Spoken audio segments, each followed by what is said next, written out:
Wow, lemaknya.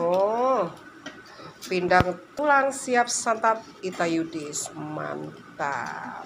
Asam manis pedas, asin gurih, sedap sekali.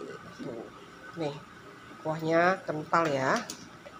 Ini sudah matang. Tinggal kita tambahkan pelengkapnya ya.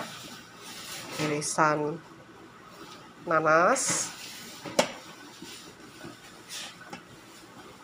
tomat ya, daun bawang, ada cabai juga ya. Segernya. Nah, seperti ini kita aduk sebentar ya, lalu kita angkat nih.